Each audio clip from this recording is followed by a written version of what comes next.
Bienvenue sur la côte de Delme, un espace naturel protégé de la région Grand Est, connu notamment pour ses dolines, des dépressions circulaires dues à l'érosion du calcaire. C'est ici qu'une découverte surprenante a eu lieu il y a près d'un mois. Un fossile dont l'âge et la nature bousculent ce que nous savions jusqu'alors de l'histoire du genre humain.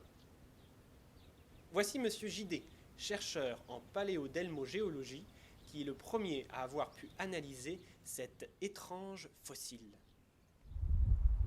Cet hiver, sur la côte de Delme, les conditions météo ont été particulièrement rigoureuses.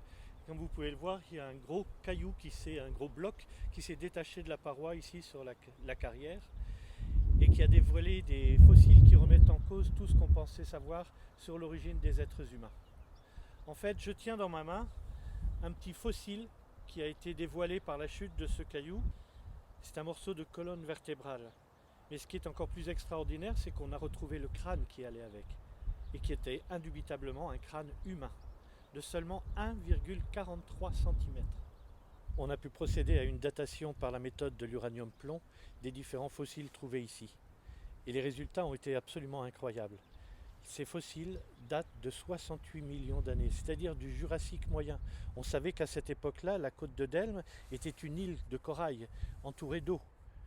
Et on savait qu'il y avait des dinosaures à cette époque, mais on n'aurait jamais imaginé que des êtres humains déjà vivaient à ce moment-là.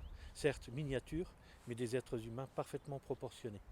Alors, ces fossiles ont été étudiés par des scientifiques qui ont déterminé énormément de choses, à partir également d'une chaussure qu'on a retrouvée, une chaussure minuscule recouverte de résine végétale. On a pu déterminer ainsi que l'être humain, qu'on va appeler le bonhomme de Delme, mesurait 12,67 cm de haut, c'est très précis, et que vraisemblablement lorsqu'il est mort, il avait atteint à peu près 48% de son espérance de vie. Il avait des pieds petits pour sa taille. S'il avait été de notre taille, il chausserait à peu près du 34.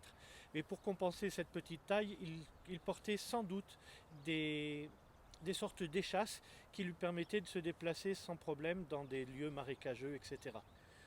À partir de ces découvertes, on a bien entendu imaginé tout un cadre de vie à ce bonhomme de Delme.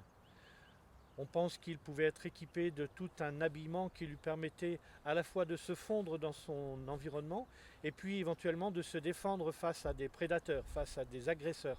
On pense par exemple à un chapeau qui peut se déplier et présenter des signes ostentatoires comme ces ocelles qu'il peut y avoir sur les ailes des papillons.